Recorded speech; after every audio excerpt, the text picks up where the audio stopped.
Hello, and it's time for Chapter 5, the Physiology of Extubation Failure.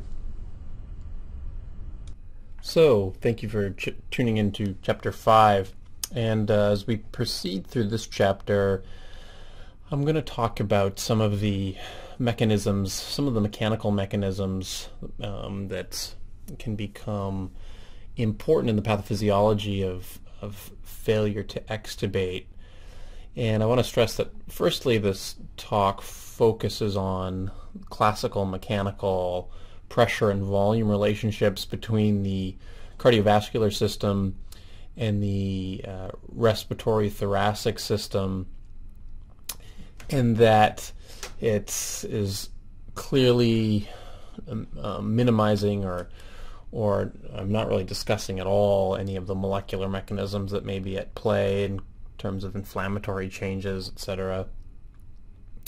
And I also want to stress that this is, again, a qualitative assessment, and that not all of these mechanisms are at play in every single patient that you extubate. But what I want to stress is that, in patients with severe underlying pulmonary disease and comorbid severe underlying cardiac disease, that there can be a vicious cycle that is established, and one that reinforces itself with the removal of positive pressure.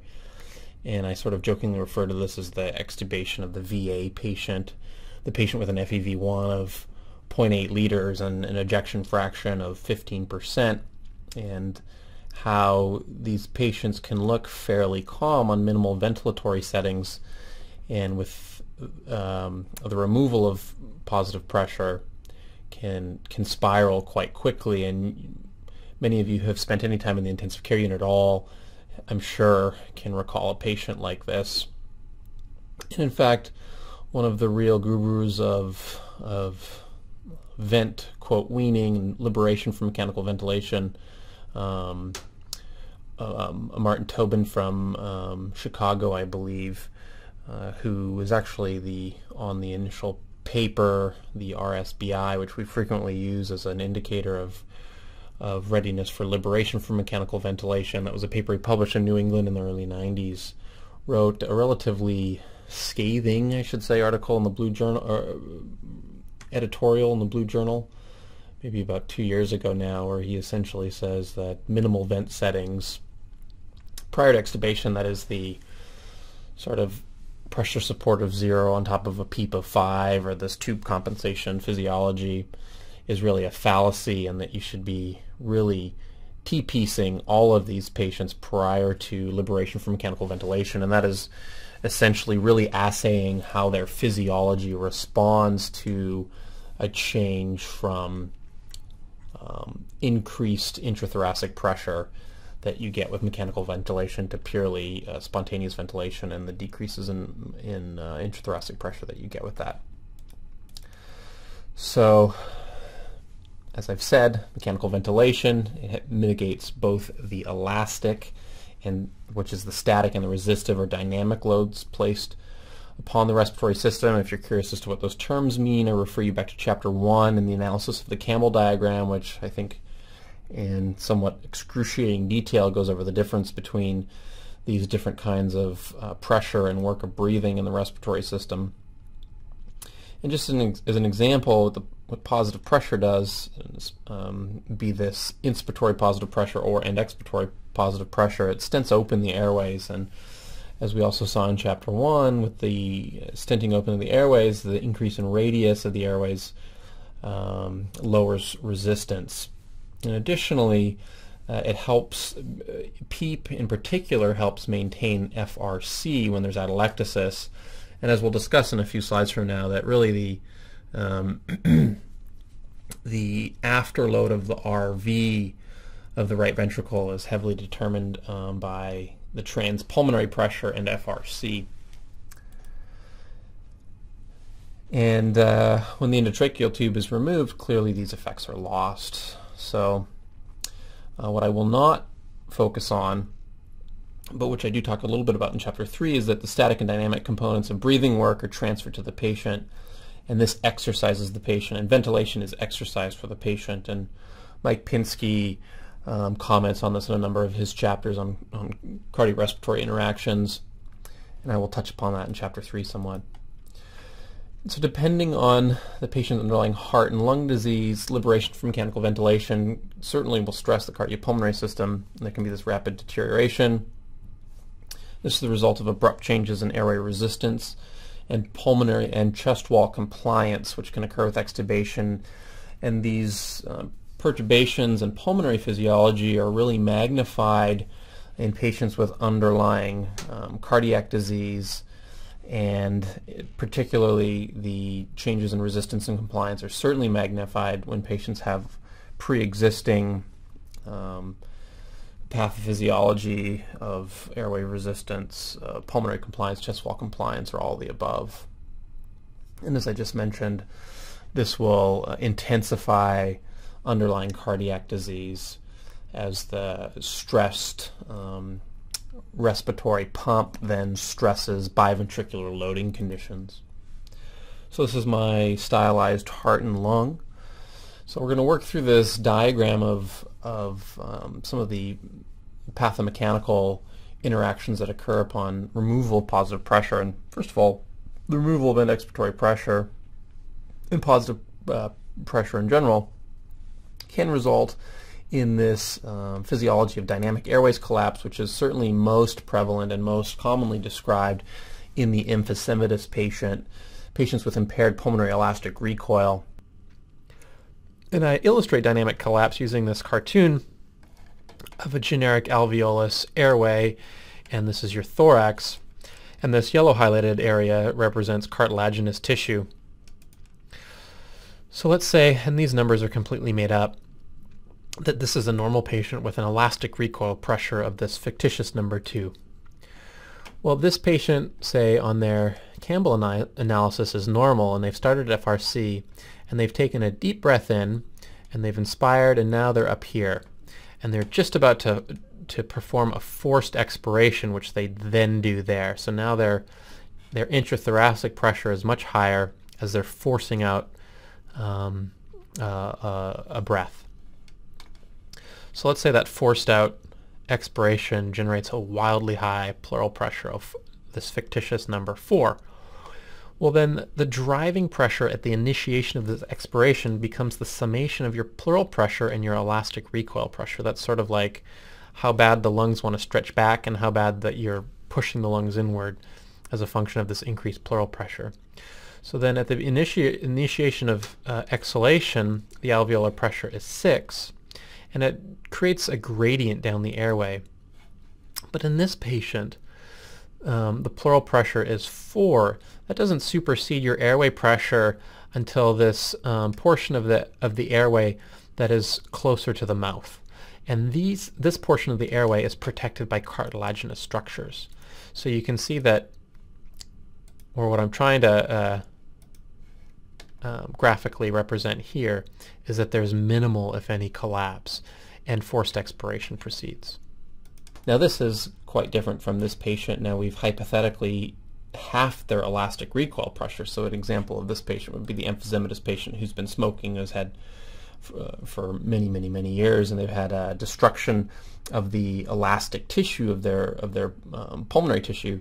And so now they've halved their pulmonary elastic recoil pressure. So this Campbell diagram more represents this patient's pathophysiology. So again, at the end of an inspiration with a forced expiration, is you increase the pleural pressure to the same amount, say 4.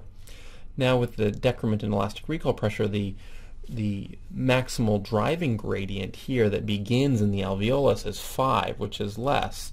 And this creates a smaller gradient down the airway, and therefore this pleural pressure of 4 now occurs at a upstream or a more distal portion anatomically of the airways, and it can cause this collapse because it occurs in an airway that is anatomically anatomically distal to the cartilaginous portion. And so this begins to facilitate this dynamic airways collapse, increased dynamic airways resistance, and actually begins to lead to auto-PEEP because there is a pressure that is trapped within the alveolus at end expiration in these patients.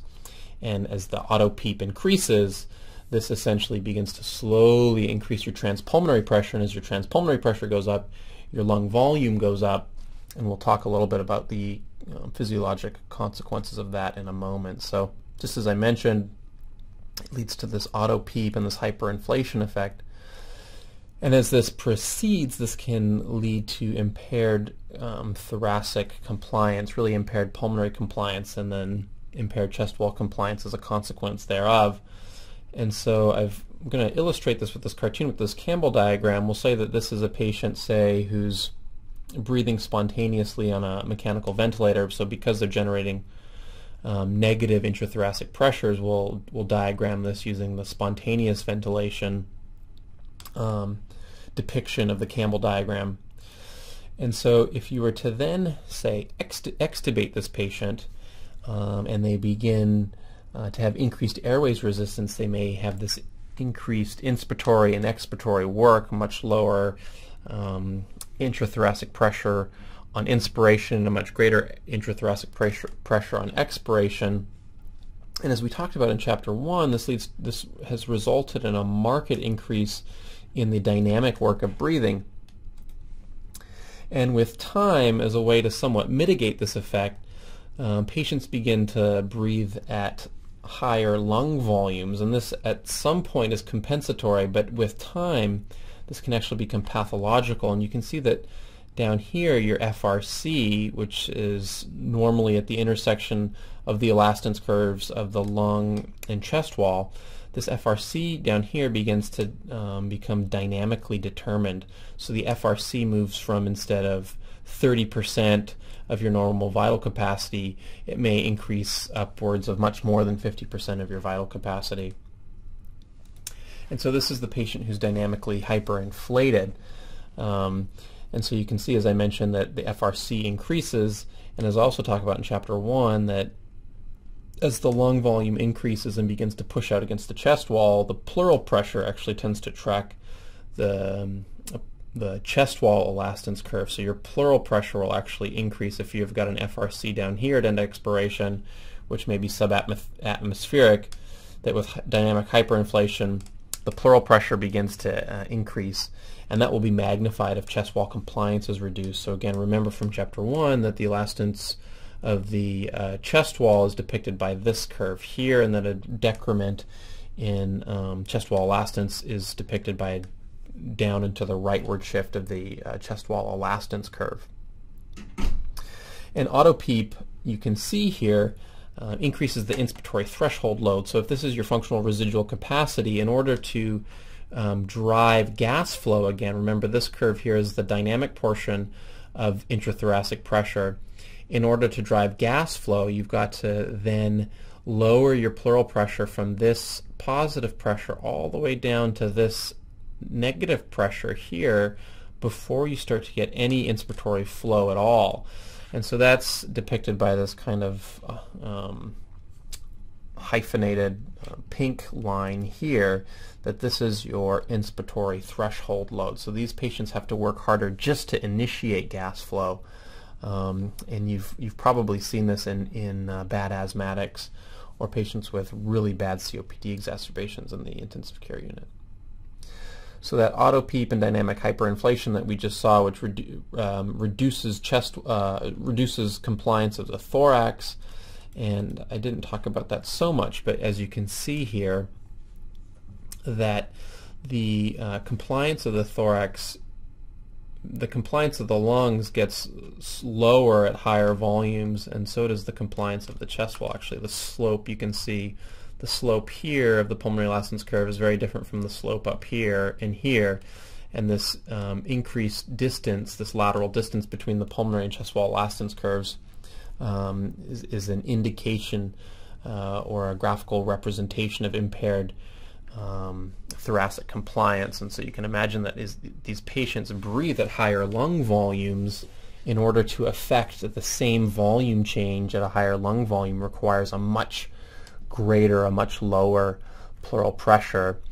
to say go from volume here to here requires a greater pleural pressure change than the same change in volume, say from here to here. So that's represented by this little box here showing the decrease in thoracic compliance. And the result ultimately is an increase in work of breathing and an increase in your maximal inspiratory pressure, and that's kind of poorly worded, but what I mean is that you've got to lower your pleural pressures to a much greater extent, or you've got to generate a much lower intrathoracic pressure. And then this hyperinflation and auto-PEEP itself, by a couple of different mechanisms, which I'll talk about, one much more prominent than the other. Both of these, the hyperinflation and the auto-PEEP and the lower intrathoracic pressure, actually both can increase your pulmonary artery outflow impedance. So this is your impedance to flow. You can sort of think of this as afterload. And again, we talked more about this in Chapter 2. But arterial impedance is a better measure of afterload, because impedance takes not only into consideration the classical resistance of the airways, which you learn in medical school and is essentially mostly determined by the radius of the cross-sectional area of the given level of the vascular bed. But the impedance, in addition to that, takes into consideration the compliance of the main arteries into which the blood is ejected, and that's because those main arteries are distensible. And so essentially impedance is taking into consideration the distensibility of the arteries and arterioles that have pulsatile properties. As I mentioned, the resistance is modeled by Poiseuille's law, and truly really only applies to non-distensible rigid tubes, although we use it as a model of vascular resistance. But as I mentioned, arteries are distensible, and therefore their stiffness, which is their elastance or compliance, is also important determinants of afterload, and therefore impedance is considered a better marker or a better approximation of afterload, and it's the geometrical summation of both this classical resistance and the reactance, which takes into consideration distensibility. And again, I talk about this in Chapter 2. So if this vector here represents your impedance, well then it's the geometrical summation of your reactance here, and your reactance, you can see, takes into consideration vascular compliance. So if your vascular compliance drops, stiff arteries that you may get with age, arteriosclerosis. If vascular compliance drops, your reactance actually goes up. As reactance goes up, it would tend to increase the impedance vector. And then the other vector here that's taken into consideration in impedance is resistance. And again, people have asked, which is the more important determinant of impedance. It's not a perfect right triangle, and different authors have quoted different things, but certainly resistance is the more important, or is weighted more heavily in impedance than the reactance is. So what we're going to talk about here, I think I had an animation there. No, maybe not.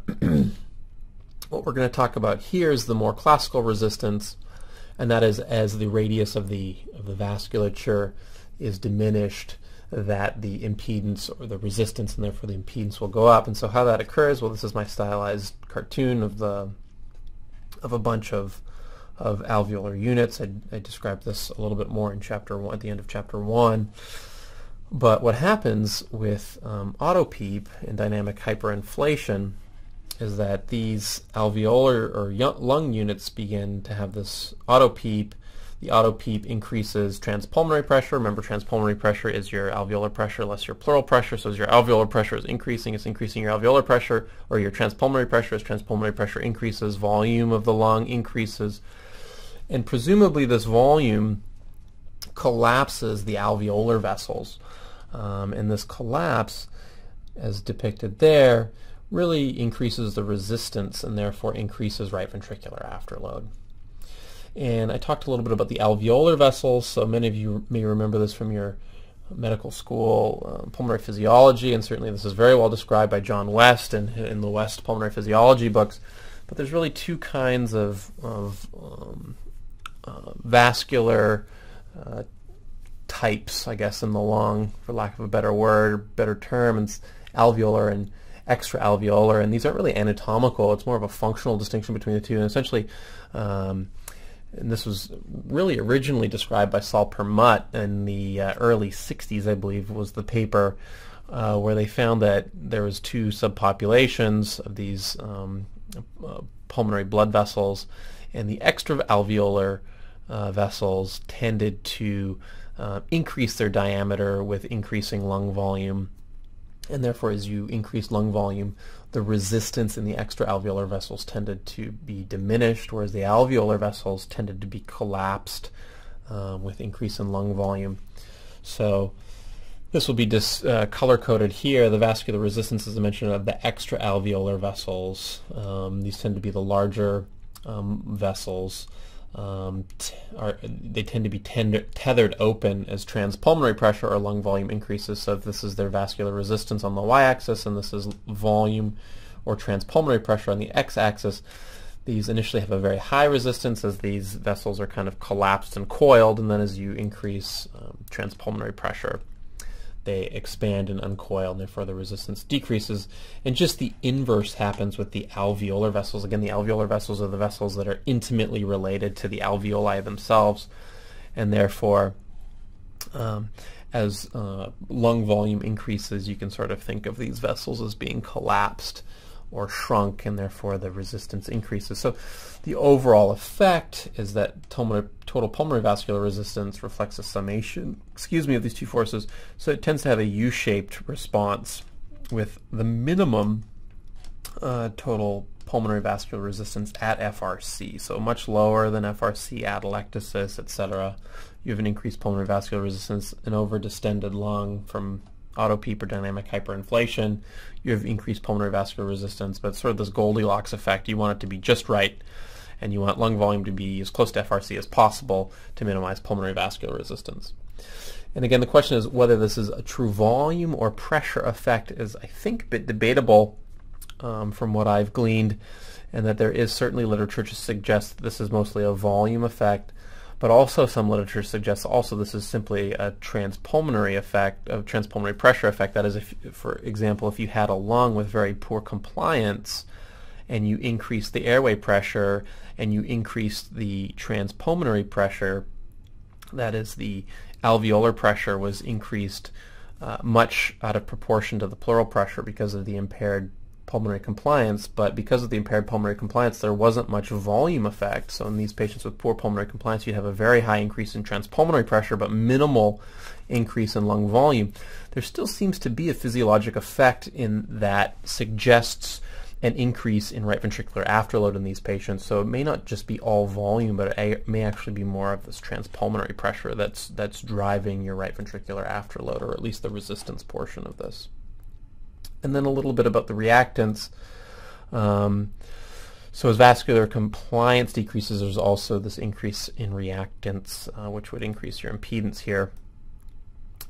And one way to model this, and this I think is a bit controversial whether or not this is a true effect or not, but certainly the Mueller Maneuver is known to increase the afterload on the left ventricle, but the left ventricle is very different because it's ejecting blood into the aorta and then into the subdiaphragmatic and extrathoracic bed, so you certainly are changing the pressure of the LV in the aorta. You're lowering it in reference to the extrathoracic vessels, which makes sense why Mueller would increase left ventricular afterload. But Mueller in the right ventricle is a little bit different, because when you Mueller maneuver, you're lowering your, again, this is in Chapter 3, when you Mueller maneuver, you lower your intrathoracic pressure, but you actually don't increase your lung volume at all. And so this effect essentially would not change your lung volume. It should not change your transpulmonary pressure because your airway pressure and your pleural pressure are being lowered at the same degree, So really it should have no change on the classical resistance that we just talked about without any change in transpulmonary pressure or lung volume. And that being said, there was a trial, I believe by Jardin in the early 80s, that looked at echocardiographic parameters, and there's also a more recent article maybe in 2010, and I want to say it was in one of the circulation-related papers that looked at a new echocardiographic parameter called strain rate, which suggested that Mueller maneuver of the RV did increase the afterload of the RV, so you have to invoke an explanation as to why this would occur without an increase in lung volume or transpulmonary pressure. So potentially this Mueller maneuver may be resulting in an increase in the reactance of the pulmonary arterial bed. And again, this is a bit speculative, but it is known that the Mueller maneuver does not change cardiac contractility, and what has been found is that there is an increase in the end-systolic volume of the right ventricle with Mueller maneuver, and there is this drop in right ventricular strain rate on tissue Doppler in these newer methods, which really suggests that there's an increase in impedance to flow with the Mueller maneuver on the RV. And so what this may be due to, it's unproven at this point, is that the Mueller maneuver with changes in the intrathoracic pressure relative to the intravascular pressure of the pulmonary artery may change the compliance of the proximal pulmonary arteries, or there is also an argument that can be made that with the lower intrathoracic pressure you may be distending the pericardium, and therefore the transmural pressure that the right ventricle is seeing is different from the pulmonary artery because some of that intrathoracic pressure is being eaten up, distending the pericardium. So the right ventricle doesn't see all of that change in transmural pressure, but the pulmonary artery does. Again, it's totally speculative, but there does seem to be experimental findings that corroborates that a drop in intrathoracic pressure in and of itself does afterload the RV. So those are the mechanisms of increased pulmonary arterial outflow impedance. And as you impair outflow impedance of the right ventricle, this can lead to this RVD, which is kind of a very poorly chosen abbreviation on my part for right ventricular dysfunction. And by mechanisms of ventricular interdependence, which we talked about in Chapter 2 and 3, and to a certain extent Chapter 4 as well, this right ventricular dysfunction can lead to left ventricular dysfunction. And this occurs by this increase in RV volume. So this is a very busy slide for those of you who have not watched my introduction or chapters 2 through 4. This may seem confusing, but again, this is just juxtaposition of the Guyton analysis on the XY axis and the Campbell analysis on the XZ axis into the page here. And so this really is a cartoon of a patient with bad airways resistance, and that's graphically illustrated by here on the Campbell diagram by the dynamic portion of the curve here is much pronounced.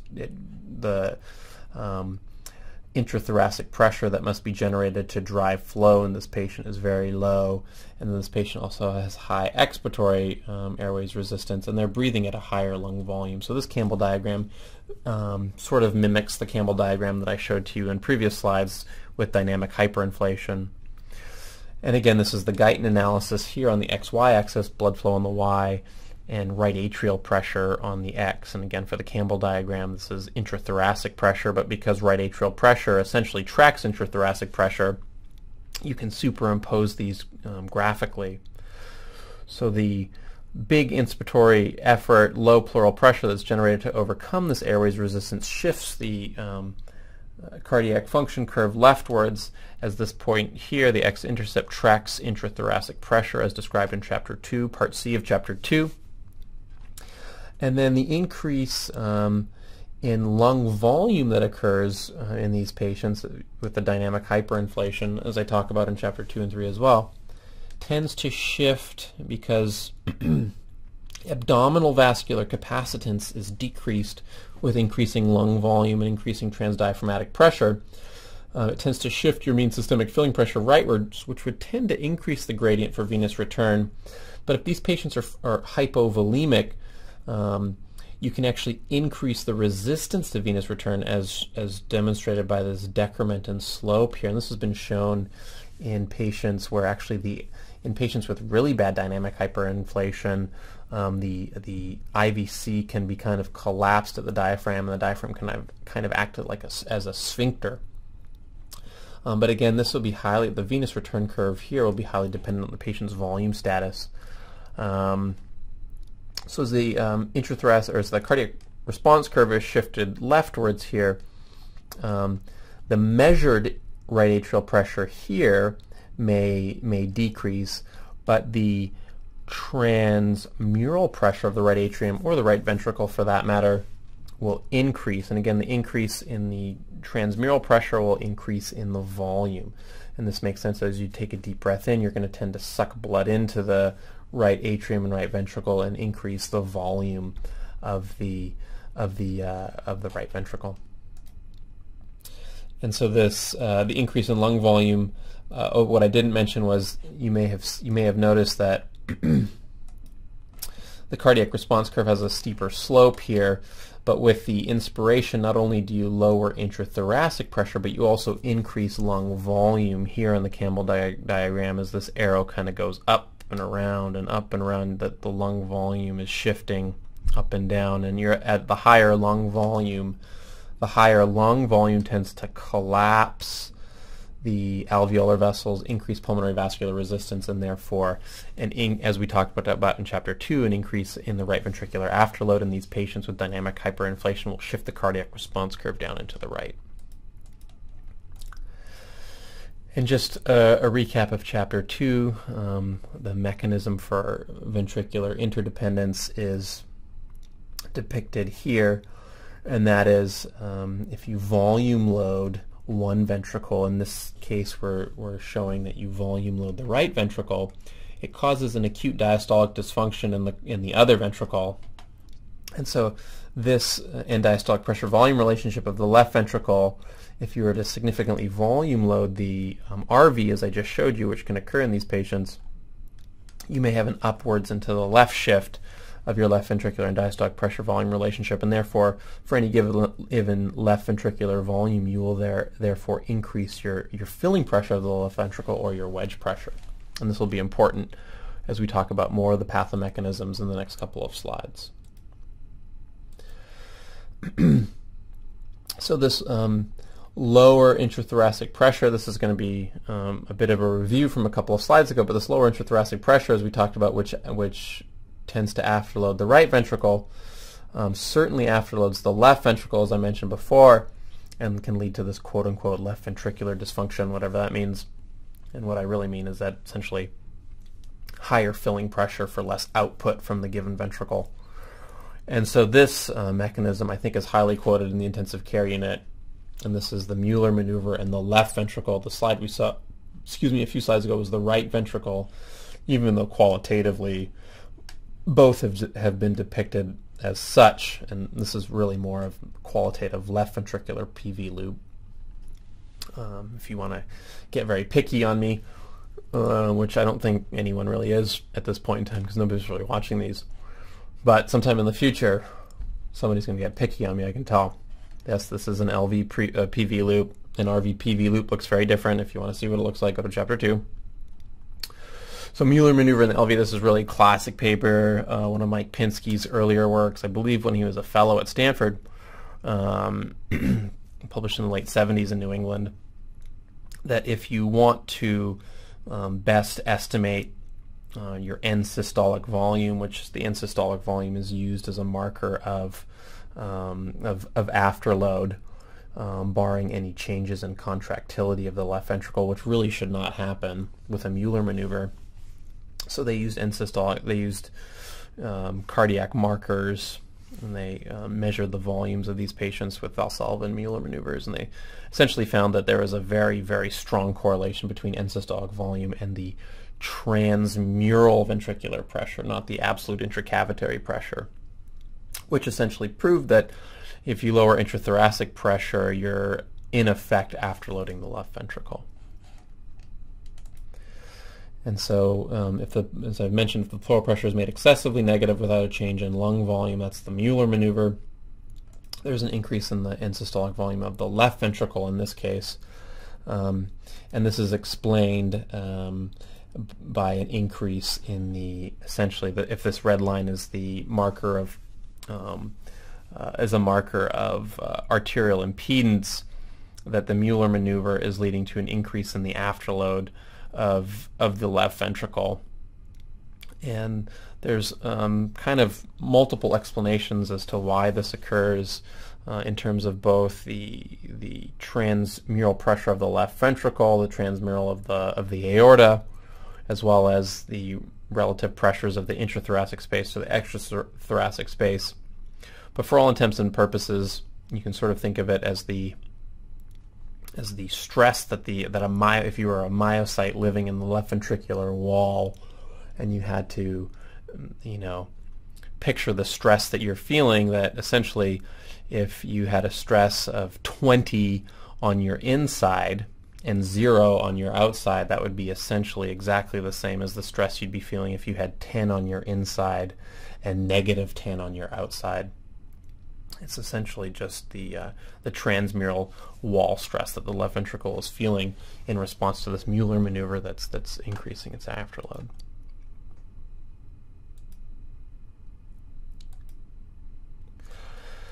So one final mechanism for this half of the talk, and that is with this dynamic hyperinflation and auto-PEEP that you get, you can sort of picture the lungs expanding, expanding, expanding, expanding as the disease progression continues with these patients with high airways resistance.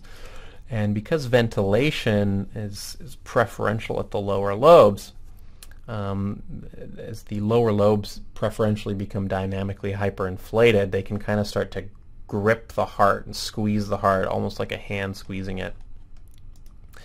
And what this does is that if you sort of picture the lower lobes compressing the lung, it's almost kind of like a restrictive pericardial physiology where you're impairing the compliance, or you're increasing the elastance of the ventricular free walls and sort of squeezing them, and therefore that tends to accentuate or augment ventricular interdependence.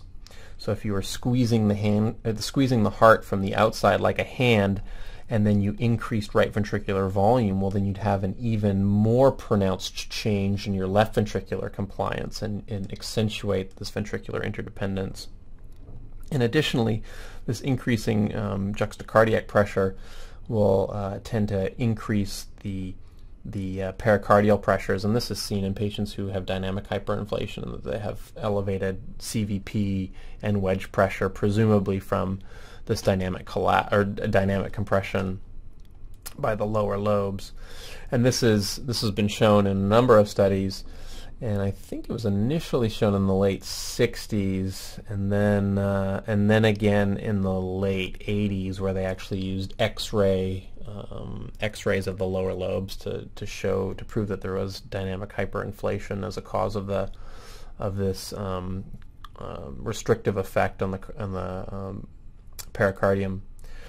And so this cartoon shows this auto-PEEP and dynamic hyperinflation resulting in alveolar collapse, so the blood flow is minimized, as we talked about on previous slides, which increases your right ventricular afterload. But also, watch the heart here, that it tends to compress the heart. And in this little Campbell diagram here, you can see that you start to have this elevated pericardial pressure as a result of this compressive effect, and you tend to squeeze the heart and shrink the size of the heart. And again, on a subsequent, that tends to hinder venous return. On a subsequent inspiration, you may have a very low intrathoracic pressure, which, as we talked about, will tend to increase venous return. And then on an expiration, it will tend to hinder venous return. So there can be very kind of schizophrenic effects on biventricular loading conditions in patients who have very widely shifting intrathoracic pressure. But with time, with the generation of auto-PEEP, you can really start to squeeze and almost kind of tamponade the heart within the pericardium. So that's this elevated juxtacardiac pressure, which tends to accentuate the ventricular interdependence and kind of causes tamponade physiology. And so all of that was a very long-winded way of saying this is what can happen when you have very bad obstructed lung disease and you have the genesis of very bad auto-PEEP and hyperinflation, which increases airways resistance, decreases thoracic compliance. This increased work of breathing is then transmitted to both ventricles in terms of their loading conditions, both preload and afterload. That is depicted here with this right, I guess that's anatomic right. You're looking at this left lung, as I've cartooned out here as the obstructed lung physiology. And so that's what I wanted to talk about for the first part of this chapter. The second part of this chapter, we're going to talk about how this can affect a patient with underlying impaired cardiac function.